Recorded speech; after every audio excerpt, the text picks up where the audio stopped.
La madrugada del 15 de noviembre de 1959 amaneció como cualquier otra en la Sierra de Guerrero. El viento frío bajaba desde las montañas, arrastrando el olor a tierra húmeda y café recién tostado. En el pequeño pueblo de San Vicente, los gallos comenzaron su canto antes de que el sol asomara entre las nubes. Pero esa mañana, cuando Rosa Mendoza salió de su casa de adobe con un cántaro de barro para recoger agua del pozo comunitario, algo había cambiado para siempre. Su hermano menor, Daniel, no había regresado de Chilpancingo. Daniel Mendoza trabajaba como auxiliar en la Procuraduría del Estado. A sus 24 años, era uno de los pocos jóvenes de San Vicente que había logrado estudiar hasta la secundaria y conseguir un empleo en la capital. Todos los viernes regresaba al pueblo cargado con pan dulce de la panadería La Violeta y noticias de la ciudad. Pero ese viernes, el autobús de las 5 de la tarde llegó sin él. Rosa esperó toda la noche sentada en el portal de su casa, envuelta en su rebozo azul, escuchando cada ruido en el camino de terracería que conectaba San Vicente con la carretera principal. El silencio de la sierra le pareció más denso que nunca. Si estás disfrutando esta historia, por favor suscríbete al canal y déjanos un comentario diciéndonos desde dónde nos estás viendo. Tu apoyo nos ayuda a seguir trayendo estas historias. Ahora continuemos. Al día siguiente, Rosa emprendió el viaje a Chilpancingo. Subió al primer autobús de la mañana, un vehículo destartalado que rechinaba en cada curva de la carretera serpenteante. Durante las 3 horas de trayecto, apretó contra su pecho una pequeña fotografía de Daniel tomada en la plaza principal, donde sonreía con su camisa blanca planchada y su corbata negra. En la capital, el aire olía diferente, a gasolina, a tortillas recién hechas en los puestos callejeros, a la humedad que subía del pavimento después de la lluvia matutina. Rosa caminó por las calles empedradas hasta llegar a la Procuraduría, un edificio colonial con paredes gruesas pintadas de amarillo y verde que alguna vez fue una casona de familias acaudaladas.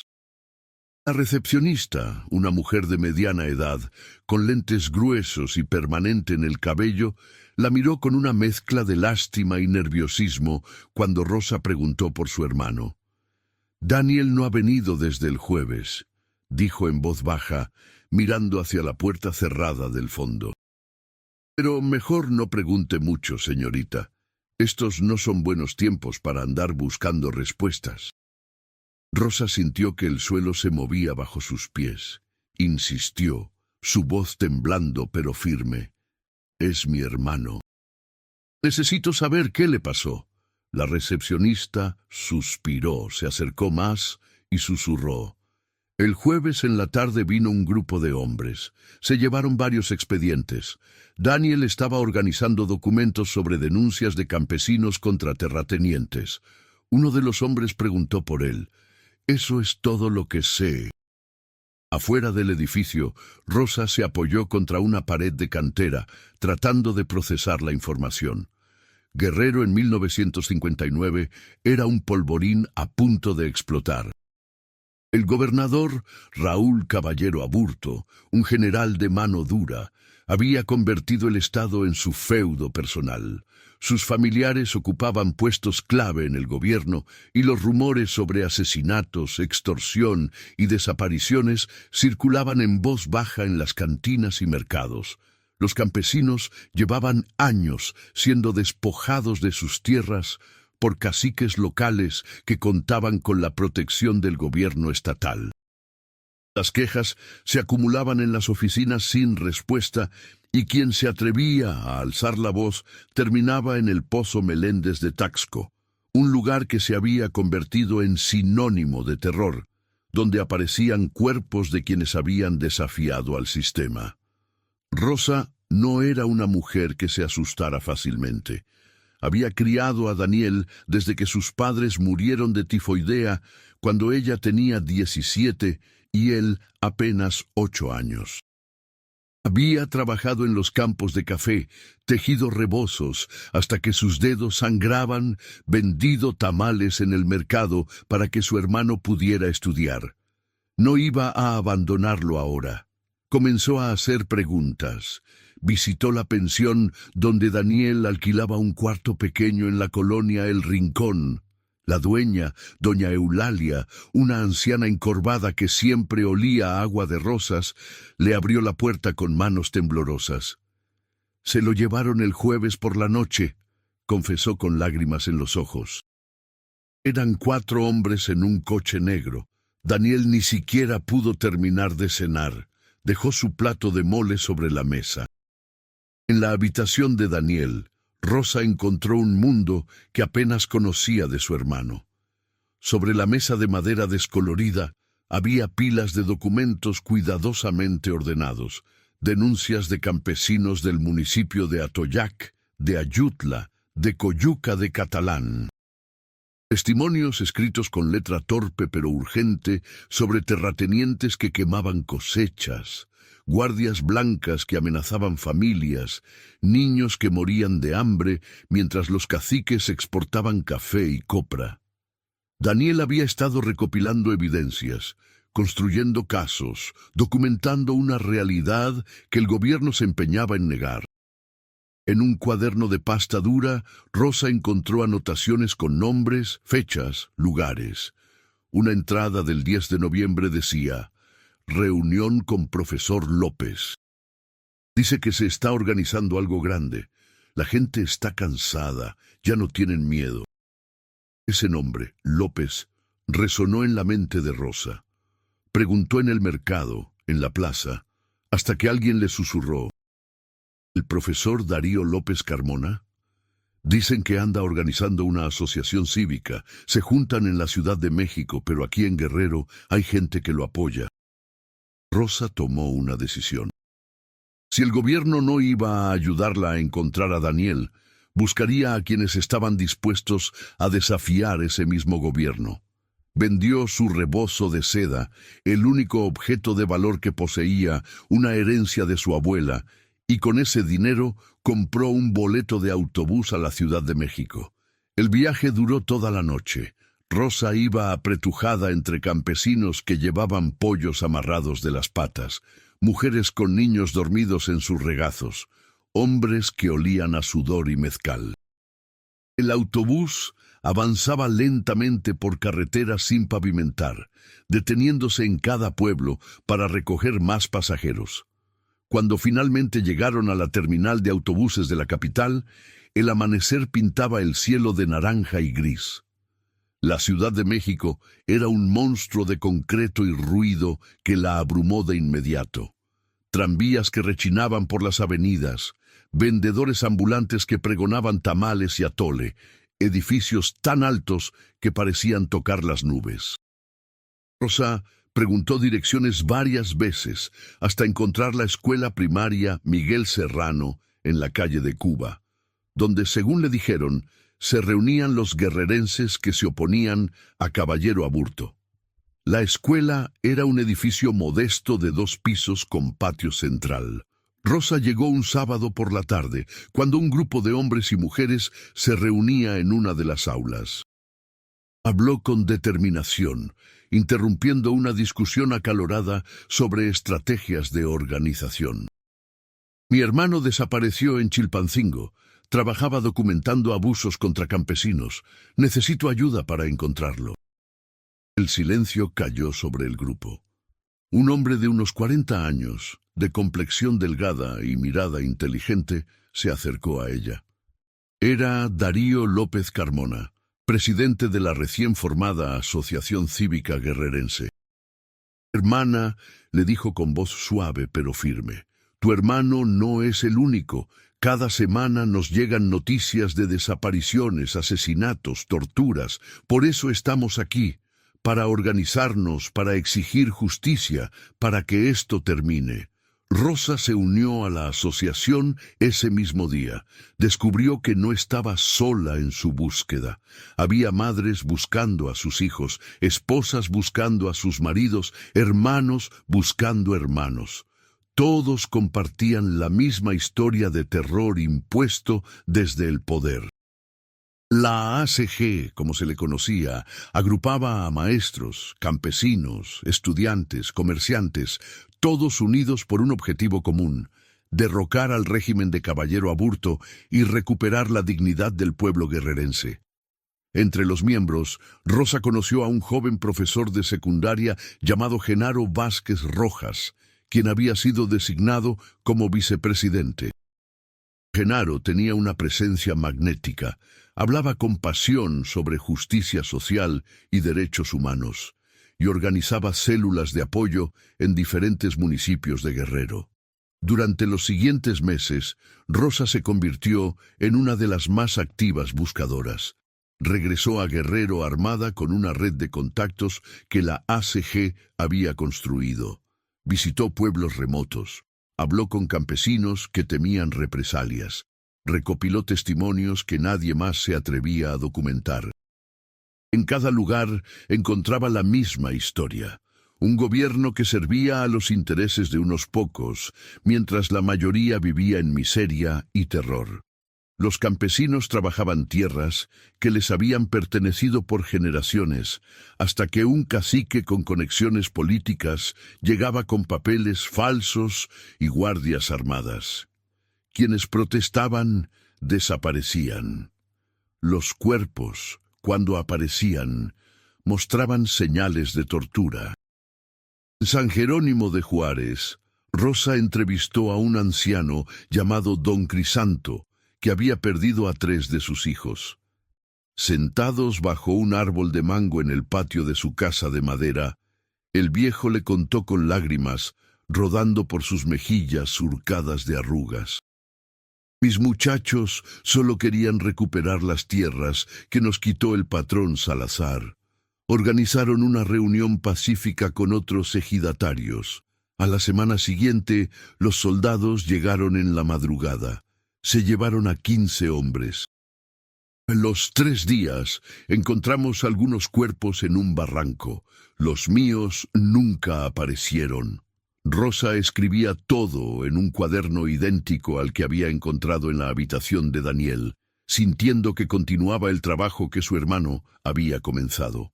La investigación de Rosa reveló un patrón sistemático de represión. El gobierno de Caballero Aburto no solo toleraba los abusos, sino que los facilitaba activamente.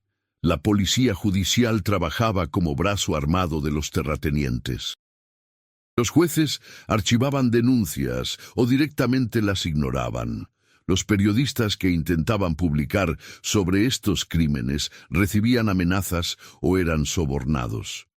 El sistema estaba diseñado para proteger a los poderosos y silenciar a las víctimas. Pero Rosa también descubrió algo más: una corriente subterránea de resistencia que crecía día a día. En cada pueblo, en cada ejido, había gente cansada de vivir de rodillas, dispuesta a arriesgarlo todo por un cambio. En febrero de 1960, Rosa regresó a Chilpancingo siguiendo una pista. Un informante anónimo le había enviado una nota: pregunten en el Hospital General por un paciente sin nombre ingresado en noviembre con traumatismo craneal. Con el corazón golpeándole el pecho, Rosa caminó por los pasillos del hospital que olían a desinfectante y enfermedad. Una enfermera joven, después de mucho insistir, la llevó a un cuarto en el fondo del edificio. En una cama estrecha yacía un hombre inconsciente, demacrado, casi irreconocible. Rosa se acercó lentamente, con lágrimas nublándole la vista. No era Daniel. Era otro desaparecido, otro hermano, otro hijo que alguien estaba buscando desesperadamente. Esa noche, Rosa lloró por primera vez desde que había comenzado su búsqueda. Lloró por Daniel, por ese hombre sin nombre en el hospital, por don Crisanto y sus hijos perdidos, por todas las familias destrozadas por la violencia del Estado. Pero al amanecer secó sus lágrimas y tomó una decisión. Si no podía encontrar a Daniel vivo, dedicaría su vida a que esta injusticia nunca volviera a repetirse. se convirtió en uno de los enlaces clave entre la ACG y las comunidades rurales de Guerrero, transportando mensajes, organizando reuniones, documentando crímenes. La tensión en Guerrero escalaba cada día. Los estudiantes de la universidad, recién fundada por el mismo caballero Aburto, en un intento de legitimarse, comenzaron a unirse a las protestas. En octubre de 1960, cuando el gobernador intentó imponer su control sobre la institución, los jóvenes declararon una huelga exigiendo autonomía universitaria y la desaparición de poderes en el Estado. Rosa participó en las marchas que recorrían las calles de Chilpancingo. Miles de personas de todos los sectores sociales se unieron: obreros, comerciantes, maestros, campesinos, incluso algunos empresarios hartos de la corrupción. La coalición de organizaciones populares, que agrupaba a docenas de asociaciones, se convirtió en una fuerza política imposible de ignorar. El gobierno respondió con la única herramienta que conocía: la violencia. El 30 de diciembre de 1960, Rosa estaba en la plaza principal de Chilpancingo, cuando las tropas del 6º y 24º batallones, junto con unidades policiales, abrieron fuego contra un plantón pacífico. El pánico se desató. La gente corría en todas direcciones mientras los disparos resonaban entre los edificios coloniales. Rosa vio caer a una mujer embarazada a pocos metros de ella. Vio a un niño gritar sobre el cuerpo de su padre. Vio la sangre correr por el empedrado de la plaza. 13 personas murieron ese día. 47 quedaron heridas. La masacre fue tan brutal, tan descarada, que finalmente rompió el silencio cómplice que había protegido al gobernador. La noticia de la matanza se esparció por todo México. Los periódicos nacionales, que habían ignorado durante años la situación en Guerrero, finalmente dedicaron primeras planas al horror. La presión nacional e internacional obligó al presidente Adolfo López Mateos a intervenir. El 4 de enero de 1961, apenas días después de la masacre, se decretó la desaparición de poderes en Guerrero. Raúl Caballero Aburto fue removido de su cargo y huyó del estado. Un gobernador interino, Arturo Martínez Adame, fue designado para intentar restaurar la paz. Para muchos, este era el triunfo que habían buscado. La ACG había logrado lo imposible: derrocar a un gobernador protegido por el sistema priista. Rosa participó en las celebraciones en la plaza, la misma plaza donde días antes había corrido la sangre. La gente bailaba, lloraba de alegría, se abrazaba. «¡Lo logramos!», gritaban. «El pueblo unido jamás será vencido». Pero en medio de la euforia, Rosa sintió un vacío profundo. Daniel seguía desaparecido. Los 13 muertos de la masacre no iban a resucitar. Los cientos de desaparecidos de los últimos años permanecían en las sombras.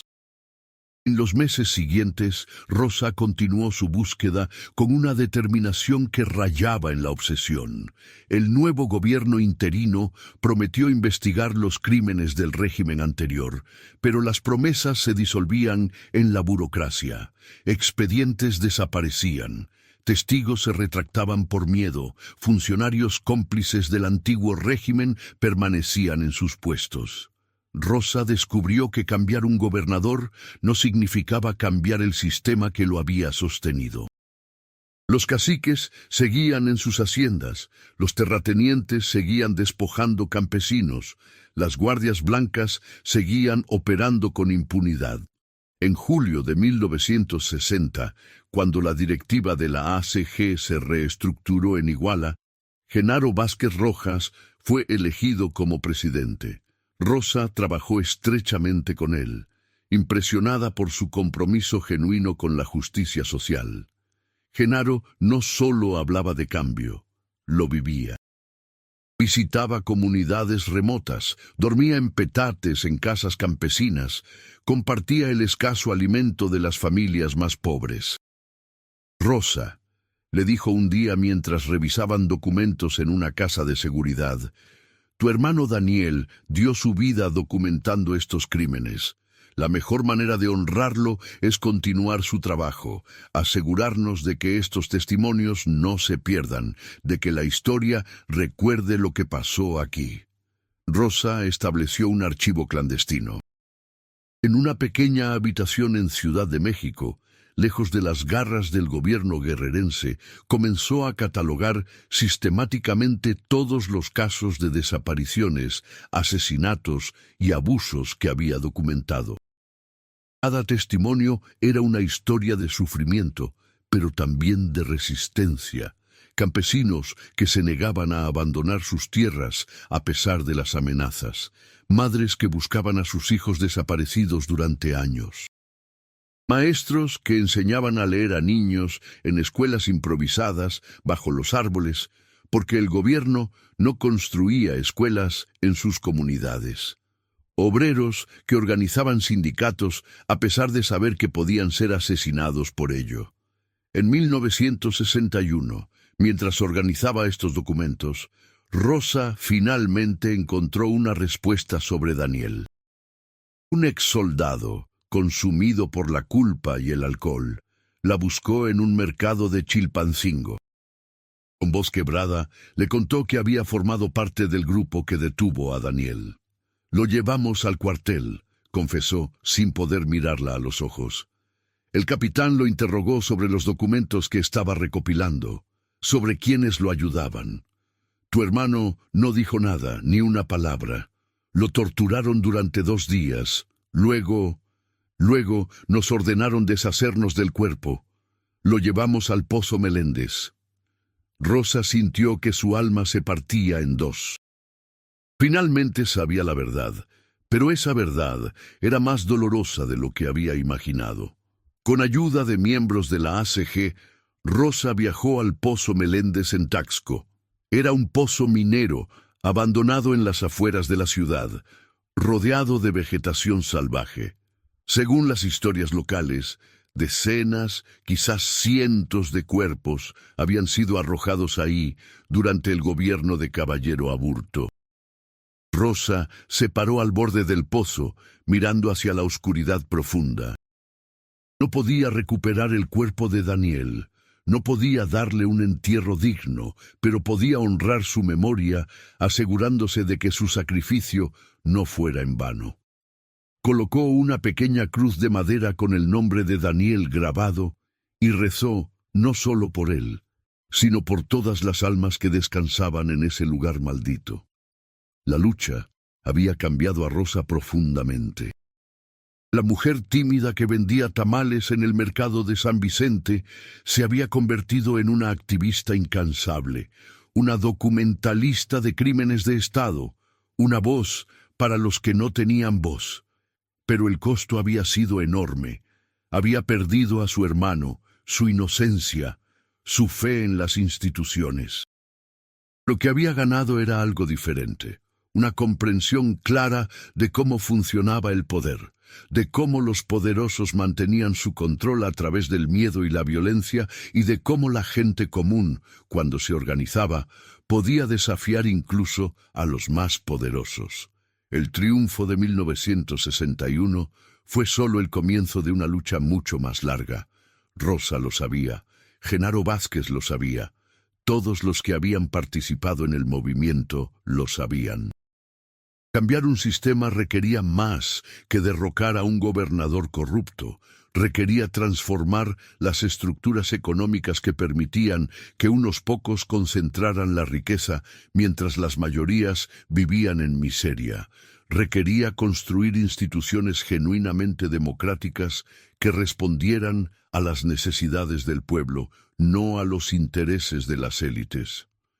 Requería mantener viva la memoria de los caídos para que las nuevas generaciones supieran por qué era necesario seguir luchando. En los años siguientes, la situación en Guerrero continuó deteriorándose. El gobierno interino no cumplió las promesas de reforma agraria genuina. Los caciques recuperaron su poder con nuevos aliados políticos. La represión contra los movimientos campesinos se intensificó, ahora con métodos más sofisticados, pero igualmente brutales. La ACG, después de su victoria inicial, enfrentó una represión sistemática. Sus líderes fueron perseguidos, encarcelados, algunos asesinados.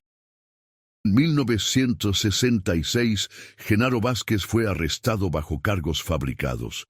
Rosa visitó la prisión cada semana, llevándole libros, comida, noticias del exterior. La prisión de Genaro radicalizó aún más el movimiento. Rosa participó en las reuniones secretas donde se debatía el futuro de la lucha. Algunos argumentaban que la vía pacífica había demostrado sus límites. Habían logrado derrocar a un gobernador, pero el sistema permanecía intacto. Otros insistían en continuar con la organización social y la presión política. Rosa escuchaba estos debates con el corazón dividido.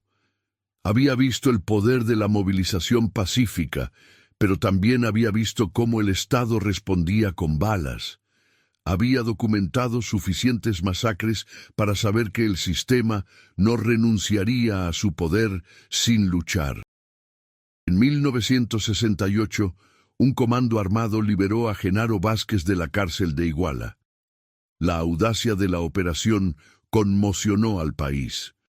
La ACG se transformó en la Asociación Cívica Nacional Revolucionaria, con células en varios estados y una nueva disposición a defender la lucha por medios que antes habían rechazado.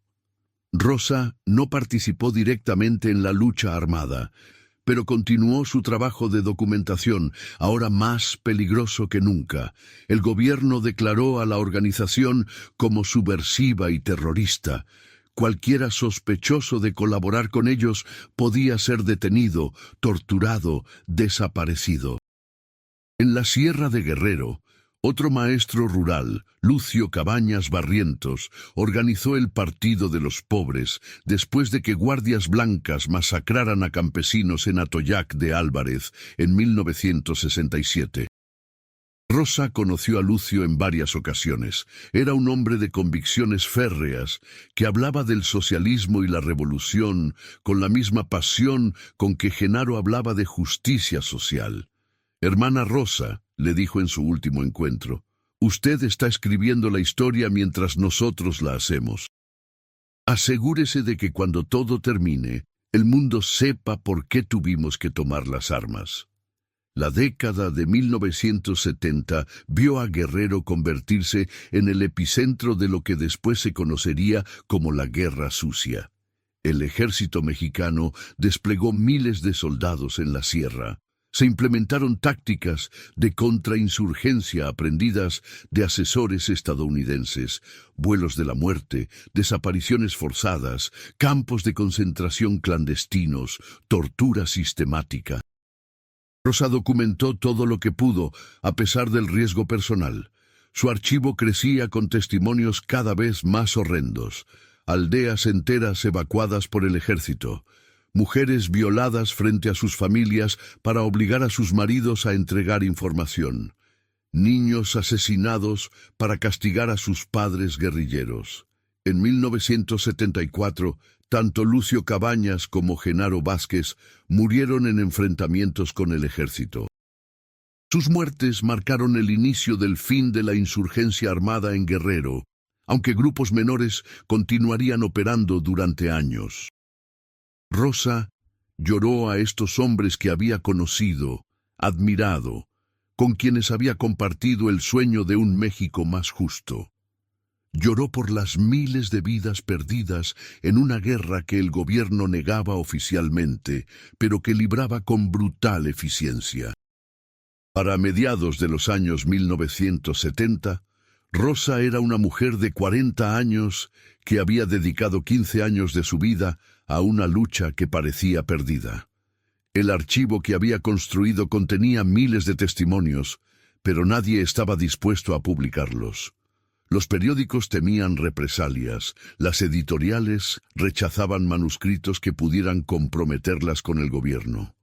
Los académicos salvo excepciones valientes, preferían temas menos peligrosos. Rosa guardó todo en cajas de cartón que almacenó en el sótano de una casa en la Ciudad de México, preguntándose si alguna vez verían la luz. Pero Rosa no se rindió. Comenzó a trabajar con organizaciones de derechos humanos que empezaban a surgir en México, inspiradas por movimientos similares en otros países de América Latina que también sufrían dictaduras y represión. Dio testimonio en foros internacionales sobre las desapariciones forzadas en Guerrero. Ayudó a otras madres y hermanas a buscar a sus familiares desaparecidos, compartiendo las dolorosas lecciones que había aprendido. Cómo navegar la burocracia hostil, cómo protegerse de la represión, cómo mantener viva la esperanza cuando todo parecía perdido. En 1977, cuando el gobierno de José López Portillo implementó una amnistía para guerrilleros, Rosa trabajó ayudando a excombatientes a reintegrarse a la vida civil. Muchos salieron de las montañas después de años de lucha, desnutridos, enfermos, traumatizados. Algunos habían perdido a toda su familia, otros no sabían hacer nada más que combatir. Rosa los ayudaba a encontrar trabajo, a acceder a atención médica, a procesar el trauma de años de violencia. En cada uno de ellos veía a Daniel, el joven idealista que había querido cambiar el mundo con expedientes y denuncias. Los años 1980 trajeron nuevos desafíos. México entraba en una crisis económica profunda. Las políticas neoliberales comenzaban a desmantelar las pocas conquistas sociales que los movimientos campesinos y obreros habían logrado en décadas anteriores. Rosa vio con tristeza cómo muchas de las tierras por las que los campesinos habían luchado y muerto eran ahora privatizadas y vendidas a corporaciones. Los hijos de los campesinos que habían apoyado a Genaro y Lucio ahora emigraban a Estados Unidos buscando trabajo porque en Guerrero no había futuro para ellos. Pero también hubo pequeños triunfos. En 1986, Rosa finalmente logró que una pequeña editorial independiente publicara una selección de testimonios de su archivo. El libro, titulado Voces desde la Sierra, no fue un éxito comercial, pero se convirtió en un documento fundamental para académicos, activistas y familiares de desaparecidos. Por primera vez, había un registro público y accesible de lo que había ocurrido en Guerrero durante aquellas décadas terribles. El libro incluía el testimonio de Rosa sobre la desaparición de Daniel, escrito con una claridad dolorosa que hacía llorar a quienes lo leían. Rosa continuó su trabajo hasta sus últimos días. En 1995, cuando tenía 61 años, participó en la fundación de la Comisión de Familiares de Detenidos Desaparecidos, una organización que reunía a cientos de familias que, como ella, seguían buscando a sus seres queridos décadas después de sus desapariciones. Compartía su experiencia con nuevas generaciones de activistas, enseñándoles que la lucha por la justicia era una carrera de resistencia, no un sprint. Que los poderosos contaban con que el cansancio y el olvido eventualmente vencerían a la memoria y la exigencia de justicia. Que mantener viva la memoria era en sí mismo un acto de resistencia. Cuando Rosa murió en 2003, cientos de personas asistieron a su funeral en San Vicente. Campesinos, exguerrilleros, activistas de derechos humanos, académicos, periodistas, todos vinieron a despedir a la mujer que había dedicado su vida a documentar una historia que el Estado quería borrar. En su testamento, Rosa dejó todo su archivo a la Universidad Autónoma de Guerrero, la misma institución que había jugado un papel crucial en el movimiento de 1960. El archivo Rosa Mendoza se convirtió en un centro de investigación esencial para entender no solo la historia de Guerrero, sino la historia de la represión estatal en México. Años después de su muerte, nuevas generaciones descubrieron el trabajo de Rosa. En 2014, cuando 43 estudiantes de la Normal Rural de Ayotzinapa desaparecieron en Iguala, activistas recurrieron al archivo Rosa Mendoza para entender las raíces históricas de la violencia en Guerrero. Descubrieron que lo que le había pasado a los normalistas no era un incidente aislado, sino la continuación de una larga historia de represión contra quienes desafiaban el orden establecido. Las mismas tácticas, los mismos perpetradores institucionales, la misma impunidad. La historia de Rosa Mendoza es la historia de miles de mujeres mexicanas que han dedicado sus vidas a buscar justicia para sus familiares desaparecidos. Es la historia de una búsqueda personal que se convirtió en una lucha colectiva por la memoria y la dignidad. Es la historia de cómo el dolor puede transformarse en resistencia, cómo la pérdida puede catalizar el cambio social, cómo una persona común puede desafiar estructuras de poder que parecen invencibles. Daniel Mendoza nunca fue encontrado. Su cuerpo permanece en algún lugar del Pozo Meléndez, junto con decenas de otros que compartieron su destino. Pero su trabajo, continuado y expandido por Rosa, sobrevivió. Los expedientes que comenzó a compilar sobre abusos contra campesinos, multiplicados por 100 en el archivo de su hermana, se convirtieron en evidencia histórica irrefutable de los crímenes del Estado mexicano. La verdad que Daniel intentó documentar y que le costó la vida eventualmente salió a la luz, gracias a la tenacidad de Rosa. La rebelión campesina de 1959-1961 en Guerrero no logró todos sus objetivos. No transformó radicalmente las estructuras de poder, no eliminó el caciquismo, no redistribuyó la riqueza, pero sí logró algo fundamental. Demostró que era posible organizarse y desafiar a los poderosos. Creó una memoria colectiva de resistencia que inspiró a generaciones posteriores. Estableció que la dignidad humana no era negociable, que había cosas por las que valía la pena arriesgarlo todo. Rosa Mendoza entendió esto mejor que nadie. Sabía que la justicia que buscaba para Daniel probablemente nunca llegaría en vida. Sabía que los responsables de su muerte morirían impunes. Pero también sabía que documentar la verdad, mantener viva la memoria, apoyar a otros en sus búsquedas, era en sí mismo una forma de justicia. Era asegurarse de que los muertos no fueran olvidados, de que sus vidas y sus luchas tuvieran significado, de que las generaciones futuras supieran qué había pasado y por qué era necesario seguir luchando. En un rincón del archivo Rosa Mendoza en la Universidad Autónoma de Guerrero hay una fotografía enmarcada. Es la misma que Rosa llevó consigo a Chilpancingo aquel noviembre de 1959. Daniel Mendoza sonriendo en la plaza principal, con su camisa blanca planchada y su corbata negra, joven y lleno de esperanza en un futuro más justo. Junto a la fotografía hay una nota escrita de puño y letra de Rosa. Para Daniel y todos los que cayeron buscando un México mejor, su lucha no fue en vano. Su memoria nos guía, su ejemplo nos sostiene. Mientras haya quien recuerde, la lucha continúa. Y la lucha continúa. En las montañas de Guerrero, en las calles de Chilpancingo, en los pueblos de la costa y la sierra, nuevas generaciones siguen peleando por las mismas demandas básicas que motivaron la rebelión de 1959. Tierra para quien la trabaja, justicia para todos, dignidad para los más pobres, un gobierno que sirva al pueblo en lugar de saquearlo. Los nombres han cambiado.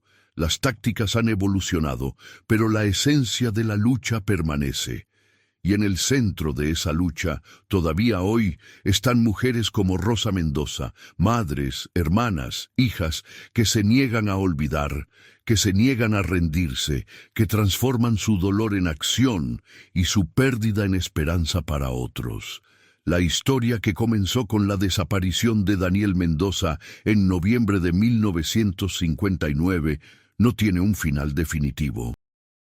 Como todas las luchas por la justicia social, es una historia que continúa escribiéndose cada día.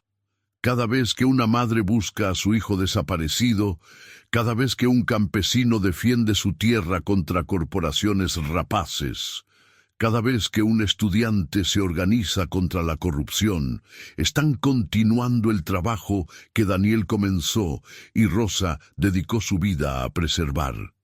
El archivo que Rosa construyó no es solo un monumento al pasado, sino una herramienta para el presente y una guía para el futuro. La rebelión campesina de 1959-1961 en Guerrero cambió el rumbo de la justicia social en México al demostrar que el cambio era posible cuando la gente se organizaba.